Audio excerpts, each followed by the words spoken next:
پچھلی 3 راتوں سے ابا بالکل نہیں سوئے تھے۔ دمے کا اٹیک بہت شدید تھا۔ میں پوری رات ان کی پیٹھ سلاتی رہی اور اب میں اسی سلسلے میں بڑے بھیا کے پاس گئی تھی کہ ابا کو ڈاکٹر کو دکھا دے، لیکن ان کے کان پر تو جوں بھی نہیں رینگتی تھی۔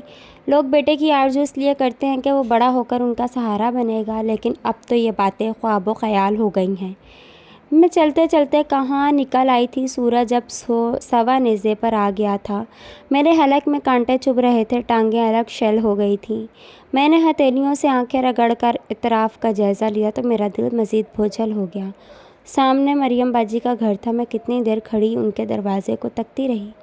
سمجھ میں نہیں آ رہا تھا کیا کروں۔ واپس پلٹنے کی ہمت تھی نہ مریم باجی سے ملنے کی، کیونکہ ان کے حالات بھی بہت اچھی طرح جانتی تھی۔ بیچاری کتنی مجبوریوں میں گھری ہوئی تھی۔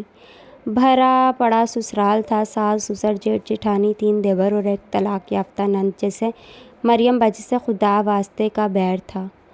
ان کی خدمتوں سے جو وقت بچتا وہ مریم باجی کے 2 چھوٹے بچوں کے حصے میں آتا تھا۔ میں نے سر اونچا کر کے آسمان کو دیکھا کہ شاید میرے خشک حلق میں وہیں 2 بوندیں ٹپکا دے، لیکن وہ تو سورج کی تمازت میں جل رہا تھا۔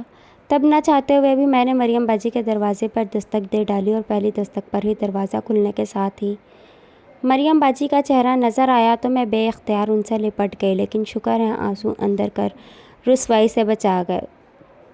مجھے پتہ نہیں کیوں صبح سے ایسا لگ رہا تھا کہ تم آؤ گی۔ ابا کی طبیعت کیسی ہے؟ انہیں بھی صحت لے آتی۔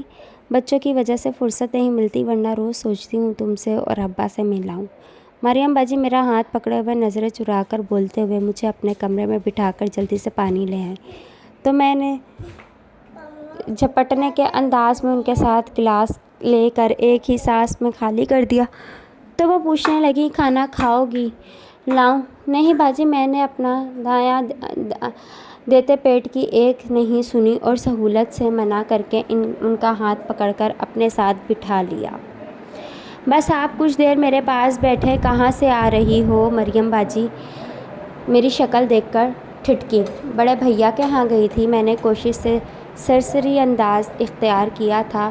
خیریت؟ اور خیریت کہاں تھی؟ ضبط جواب دے گیا، آنسو اس روانی سے چھلکے کہ مریم باجی سمیٹتے سمیٹتے تھک گئی۔ بس کرو سالیہ، مجھے بتاؤ کیا ہوا ہے؟ مریم باجی خود روحان سی ہو گئی تھی اور انہیں پریشان نہیں کرنا چاہتی تھی، لیکن اب کچھ چھپانا بھی ممکن نہیں تھا۔ میرے آنسو نے ان کو سب کچھ سمجھا دیا تھا۔ ابا کی طبیعت خراب ہے، میں یہی بتانے بڑے بھیا کے پاس گئی تھی، لیکن انہوں نے کوئی توجہ نہیں دی۔ باجی میں کیا کروں؟ مجھ سے ابا کی تکلیف دیکھی نہیں جاتی۔ کاش میں انہیں کسی اچھے ڈاکٹر کو دکھا سکتی، میں روتے ہوئے بول رہی تھی۔ مریم باجی ایک دم چپ ہو گئی، پھر اٹھ کر الماری میں جانے کیا تلاش کرنے لگی، تو میں اٹھ کھڑی ہوئی۔ میں چلتی ہوں باجی، ابا اکیلے ہیں؟ ہاں 1 منٹ مریم۔ باجی نے فوراً الماری بند کی اور اپنی بند مٹھی میرے ہاتھ میں کھول کر میری مٹھی بند کر دی۔ ابھی یہ تھوڑے سے پیسے ہیں، تم ان سے کام چلاؤ، پھر میں سجاد کے ساتھ چکر لگاؤں گی تو ہم ابا کو ڈاکٹر کے پاس لے جائیں گے۔ لیکن باجی مجھے اپنی مٹھی میں پیسے چبھنے لگے تھے، یہ فرض تو بھیا کا تھا۔ اچھا بس کچھ کہنے کی ضرورت نہیں ہے، باجی نے مجھے ٹوک دیا، پھر تسلی دیتے ہوئے مجھے دروازے تک چھوڑنے آئیں، تو پھر میں ان سے لپٹ گئی۔ باجی ابا اچھے ہو جائیں گے نا؟ انشاءاللہ، ابھی تو انہیں تمہاری شادی کرنی ہے۔ مریم باجی نے پیار سے میری تھوڑی چھو کر مجھے بہلانے کی کوشش کی تو وہ مسکرائی اور ان کو خدا حافظ کہہ کر تیزی سے چل پڑی۔ اپنے گھر تک آتے ہوئے میں خود بھوک سے نڈھال ہو چکی تھی۔ ابا کا جانے کیا حال ہوگا؟ مجھے اور کچھ سمجھ نہیں آیا تو بیکری سے ڈبل روٹی، انڈے اور دودھ لے کر نکلی تو سامنے انکل حیدر نے پکار لیا۔ حیدر انکل ہمارے محلے کے معتبر شخص تھے، گارمنٹ فیکٹری تھی۔ شرافت اور صداقت میں پورا محلہ ان کی گواہی دیتا تھا۔ کہاں سے آ رہی ہو بیٹا؟ بہت تھکی ہوئی لگ رہی ہو، حیدر انکل نے پوچھا۔ تو کیا اس وقت صرف ابا کا خیال تھا؟ تو میری زبان پر ان کا نام آ گیا۔ جی وہ ابا۔ ہاں اب ان کی طبیعت کیسی ہے؟ جی بس۔ میری آنکھوں میں پھر پانی جمع ہونے لگا تو میں نے سر جھکا لیا۔ بیٹا کوئی پریشانی کی بات ہوا کرے تو بلا جھجک کہہ دیا کرو، تم میری اپنی بیٹی کی طرح ہو۔ میں شام کو آؤں گا تمہارے ابا کو دیکھنے۔ وہ شاید جلدی میں تھے، میرا سر تھپک کر چلے گئے تو میں ان کے خلوص کو دل سے محسوس کرتے ہوئے گھر آئی تو ابا کی کھانسی نے میرا استقبال کیا۔ ابا! میں نے بھاگ کر دوہرے ہوتے ہوئے ابا کو تھام لیا اور ان کی پیٹھ سہلانے لگی۔ کچھ دیر بعد ابا قدرے پرسکون ہوئے تو پوچھنے لگے کیا ہوا بھائی، ملا یا باہر سے ہی تمہیں ٹرخا دیا؟ ملے تھے ابا۔ باہر سے کیوں ٹرخائیں گے؟ میں نے فوراً روٹھے انداز میں کہا۔ پھر آیا نہیں تمہارے ساتھ؟ کل آنے کو کہا تھا۔ ابھی انہیں ضروری میٹنگ میں جانا تھا۔ میں نے محض ابا کی تسلی کے لیے جھوٹ بولا تو میں نے ان کے چہرے پر استہزائیہ مسکراہٹ جھلک دکھلا کر غائب ہو گئی۔ پھر میرا ہاتھ تھام کر بولے، بیٹا باپ سے جھوٹ نہیں بولتے۔ جب آپ جانتے ہیں تو کیوں پوچھتے ہیں؟ اپنی تسلی کے لیے یا پھر خود کو جھٹلانا چاہتا ہوں؟ ابا کی خود کلامی سن کر میں وہاں سے اٹھ آئی۔ شعائیں حیدر انکل آئے تو ابا کے لیے ڈھیروں پھل، بسکٹ اور جانے کیا کچھ لے کر آئے۔ مجھے اپنی کم مائیگی پر شدت سے رونا آیا اور بڑے بھیا پر غصہ۔ حیدر انکل کچھ دیر ابا کے پاس بیٹھے، پھر جاتے ہوئے بھی مجھ سے کہہ گئے کہ کسی بھی چیز کی ضرورت ہو تو بلا جھجک کہہ دوں۔ ہاں، مجھے ضرورت ہے بہت ساری چیزوں کی، اپنے لیے نہیں، آنا کے لیے۔ اس رات میں جانے کس سے لڑ رہی تھی؟ میرے لیے سب کچھ میرے ابا ہیں اور میں انہیں ساری نعمتیں یوں دینا چاہتی ہوں تو دو، کس نے منع کیا ہے؟ لیکن یاد رکھو، نعمتیں یوں بیٹھے بٹھائے نہیں مل جاتی، ہاتھ پاؤں چلانے پڑتے ہیں۔ مجھے جھنجھوڑا گیا تھا۔ میں بوکھلا کر احتجاج کرنے لگی، لیکن سنوائی نہیں ہوئی تو میں خائف ہو کر سو گئی۔ لیکن صبح نئے عزم کے ساتھ اٹھی تھی۔ ابا، میں حیدر انکل کو کہوں گی مجھے کہیں جاب دلا دے۔ کہیں کیوں؟ انکل کی اپنی فیکٹری ہے نا۔ میں نے حیدر انکل کے لائے ہوئے سیب کٹ کر ابا کو کھلاتے ہوئے کہا تو وہ میرا چہرہ دیکھنے لگی۔ ٹھیک ہے ابا، ابھی میری تعلیم زیادہ نہیں ہے، میں ساتھ ساتھ پڑھ بھی لوں گی۔ میں یہی سمجھی ابا میری ادھوری تعلیم جتائیں گے، لیکن وہ بہت دکھ سے بولے، اب یہ وقت آ گیا ہے، کوئی برا وقت نہیں ہے، اللہ کا شکر ہے میرے ہاتھ پر سلامت ہے، میں جاب کروں گی، مزید پڑھوں گی، بس میں نے فیصلہ سنا دیا۔ کچھ نہیں بولے، البتہ ان کے چہروں کی لکیروں میں اضافہ ہو گیا تھا۔ مجھے جاب کے لیے تردد نہیں کرنا پڑا۔ حیدر انکل نے اپنی فیکٹری میں مجھے لڑکیوں کے ڈپارٹمنٹ کا سپروائزر بنا دیا اور ابا کی وجہ سے وقت کی قید بھی نہیں رکھی۔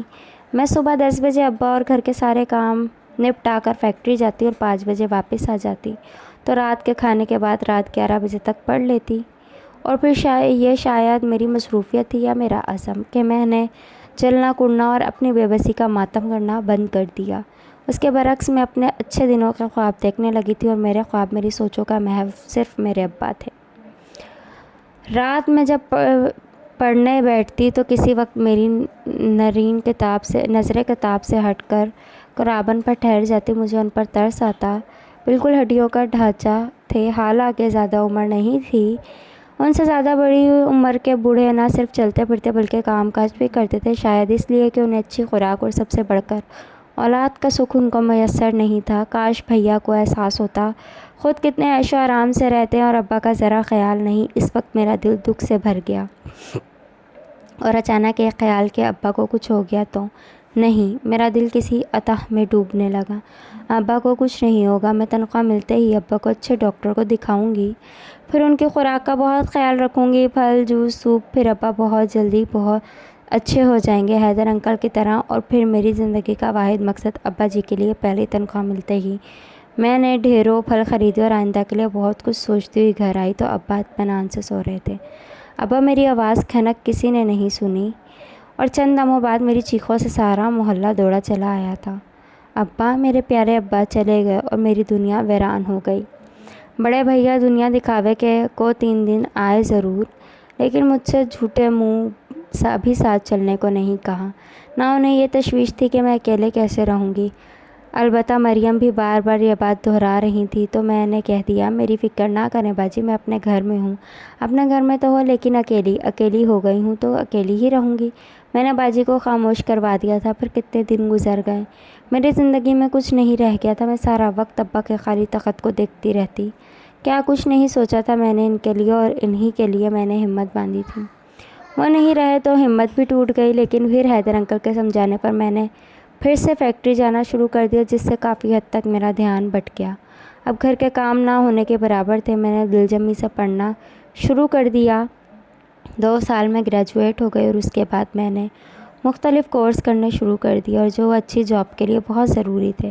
اس دوران میں نے گھر کی حالت کافی بہتر کر لی تھی، ویسے ہی جیسے میں ابا کے لیے چاہتی تھی۔ ابا کے لکڑی کے تخت کی جگہ بیڈ رکھ دیا اور تصور کرتی کہ ابا اس پر آرام سے سوئیں۔ چھوٹا فریج لے لیا، روز پھل لا کر رکھتی، کوئی فقیر صدا لگاتا تو اس کو وہ پھل نکال کر دے دیتی۔ اس سے مجھے بہت تسلی ہوتی۔ انہی دنوں میں نے خواب میں ابا کو دیکھا، صحت مند، ہنستا کھلتا ہوا چہرہ۔ میں نے خوشگوار حیرت میں گھر کا پوچھا تھا، ابا آپ اتنے صحت مند کیسے ہو گئے؟ اتنے پھل کھلاؤ گی تو صحت نہیں پکڑوں گا؟ ابا نے مسکراتے ہوئے کہا تھا، اس کے بعد تو میں نے کبھی ناغہ نہیں کیا۔ مجھے یقین مل گیا کہ میں جو ابا کے لیے پھل خریدتی ہوں وہ ابا ہی کھاتے ہیں۔ پھر وقت بھاگتا چلا گیا، میرے ہاتھوں میں ڈگری کے ساتھ مختلف کورسز کے سرٹیفکیٹس آئے تو پھر مجھے ملٹی نیشنل کمپنی میں اچھی جاب مل گئی، ہینڈسم سیلری، لیکن پھر اسی حساب سے میں محنت میں مصروف ہو گئی۔ اس کے باوجود میں روزانہ ابا کو پھلوں کا تحفہ بھیجنا نہیں بھولی، خواہ میں کتنی عجلت میں ہوتی، راستے میں جہاں پھلوں کی ریڑھی نظر آتی میں کچھ پھل خرید کر فقیر کو دے دیتی۔ بس اب یہ ہوا تھا کہ اب میں پھل چھانٹ کر نہیں لیتی تھی، کیونکہ اب میرے پاس اتنا وقت نہیں تھا۔ اس وقت میں آفس سے نکلی تو شام گہری ہو گئی تھی، پھر سردیوں کی آمد تھی، فضا میں کھنکی ہو رہی تھی۔ پھر ادھر ایک رکشہ میرے قریب آ کر رکا، ادھر میری نظر پھلوں والی ریڑھی پر پڑی تو میں نے رکشے میں بیٹھ گئی اور راستے میں مجھے کوئی فقیر نہیں ملا، لیکن شکر ہے گھر کی گلی میں داخل ہوئی تو سامنے سے فقیر آتا دیکھ کر میں نے جلدی سے پھل کا شوق پر اس کو تھما دیا۔ گویا اب یہ مجھ پر بوجھ ہوتا تھا جسے میں نے فوراً اتار پھینکنا چاہتی تھی اور اس کے بعد مطمئن ہو جاتی۔